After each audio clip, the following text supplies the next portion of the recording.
This guy is an analyst, writer for Roto World NFL. We are going to now be talking to John Daigle. What's up, John? How's it going, fellas? How are y'all doing in New York? We are good, man. I heard you just were telling me when we were at break that you're in Connecticut and your family's in Texas. How's your family doing? Family's doing well. They live in the country area, so they're quarantined pretty easily. I live next to NBC headquarters, so I'm here in Stamford, Connecticut. So, like you, we're all quarantined here. However, everything's still going fine. Lots of takeout, lots of the same life. I'm sure you're living outside of the studio. That's right. It's crazy, man. This whole COVID-19. They're saying by June, every single day there'll be about 3,000 deaths.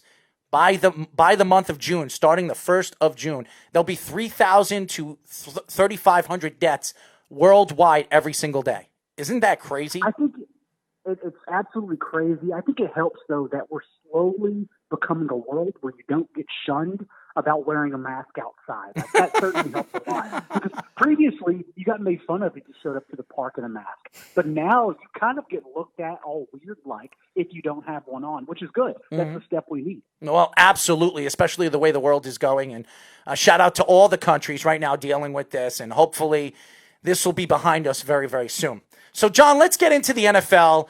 And this is the first time, because of the COVID-19, we had a virtual NFL draft. What did you think about it?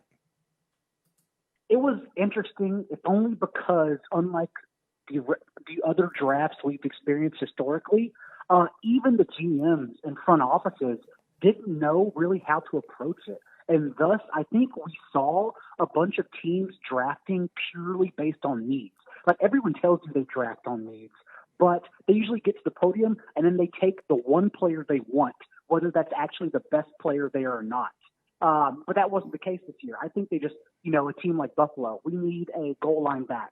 So they look for Zach Moss later. A team like the Colts need offensive weapons like a Jonathan Taylor, right? Because Marlon Mack's contract year is this year, actually. T.Y. Hilton is about to negotiate a free agent contract, and who knows if they'll re-sign him. So they grab Michael Pittman instead. So it seemed like a lot of teams just put themselves in position to be ahead of the table in 2021 whenever older players go to the table to renegotiate their contracts. John, do you think there is any top 10 or maybe like the first half of the first round draft picks that you did not think was a good fit to where they were drafted? And if so, who would that be? I don't know if it's not a good fit so much. There are two that come to mind. One is the Raiders selection of Damon Arnett, number 19 overall, if only because he was a third-round grade.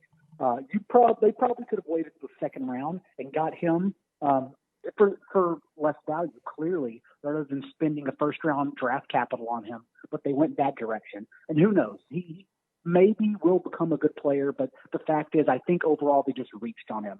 And then, I'm sure y'all talked about it on the show quite a bit. The Jordan Love one kind of came out of nowhere, right? Mm-hmm. And the fact that not only came out of nowhere, but the teams they jumped, the Baltimore Ravens, the Tennessee Titans, had no interest in grabbing that player. Now, I've heard since then that they heard the Colts were moving up with the Ravens.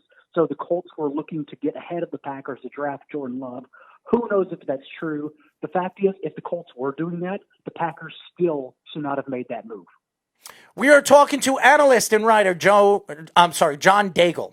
John, to me, I watched the draft and we watched the whole first round of the draft, but it was really interesting, the first 10 picks, because we didn't know where some of these players were going to fall. A lot of people thought Judy was going to fall in the top 5. He fell out of the top 10. Everybody thought CeeDee Lamb could have fell in the top 5, top 10. He fell all the way out to 17.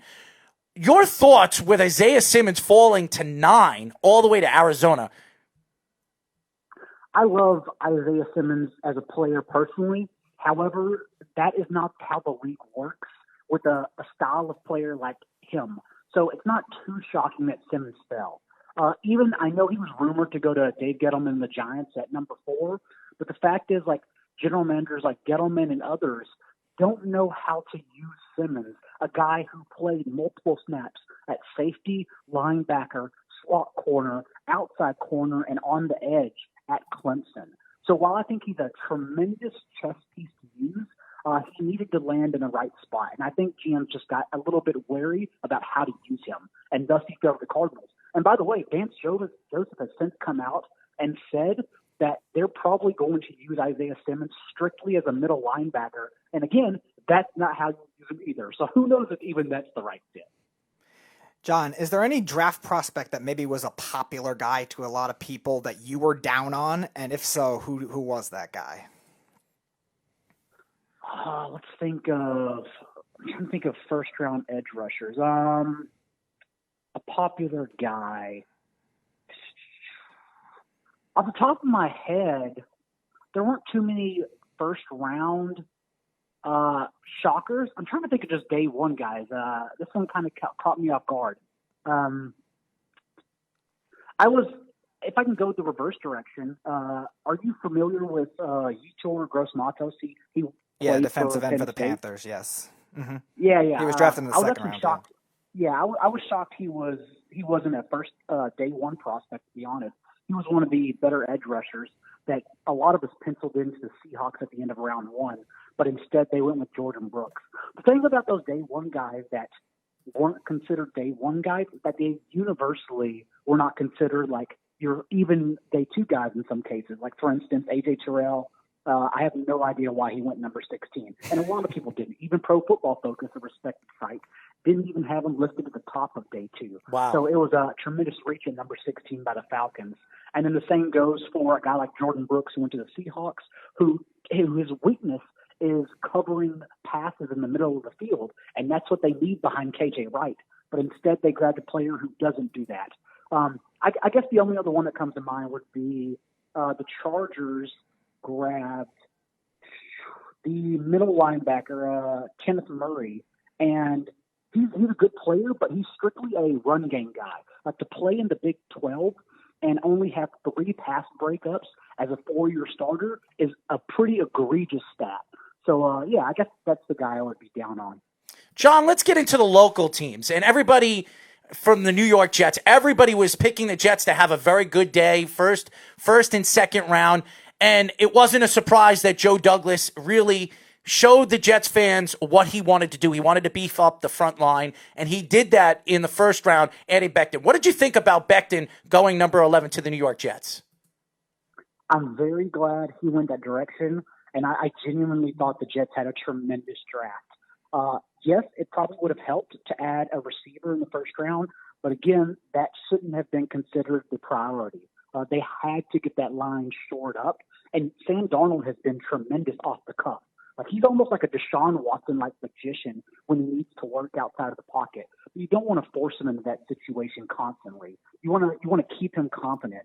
And so adding a guy like Mekhi Becton, who I don't know if he was the safest tackle among the big four that were being argued in the top 15, but he certainly has the highest ceiling of all of them given the proper development.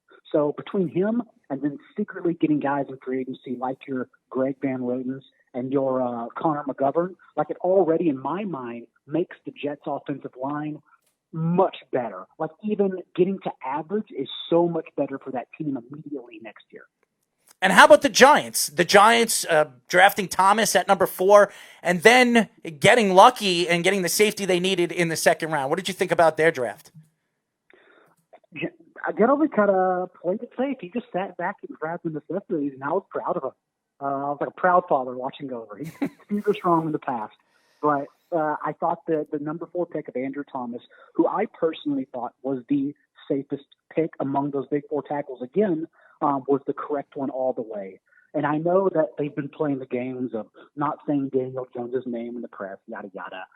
We know Daniel Jones, for better or worse, is the cornerstone there. You have him on a 4-year rookie window, and you have to make sure that window is safe.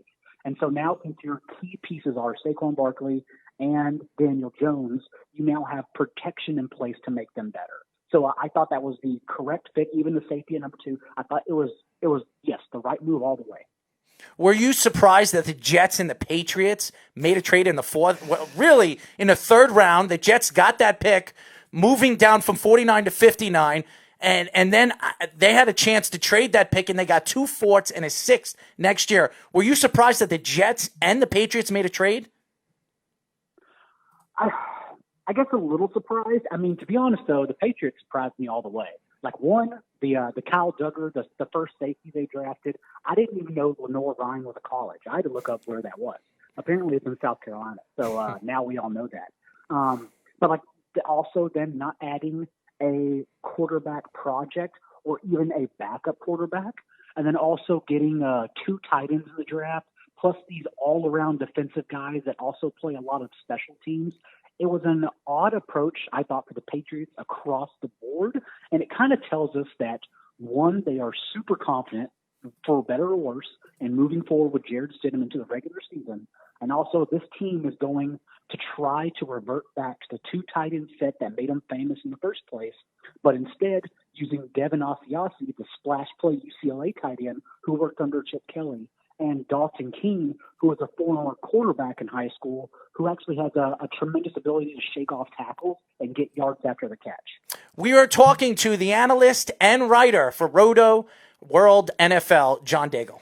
John, among teams that maybe didn't have a first-round pick or didn't have a lot of picks, are there any ones that stand out to you among those circumstances? Yeah, the Colts, I thought, did well. Maybe they needed to improve their secondary, but the signings they did in the offseason, the biggest one being Xavier Rhodes, no matter how poorly he played last year, they clearly believe in those additions. So they instead went young on offense to help out Phillip Rivers on a 1-year deal even further. Because who knows, like maybe this is a 1-year window, and then Phillip Rivers in his age 38 season is just done after this year, and they don't bring him back.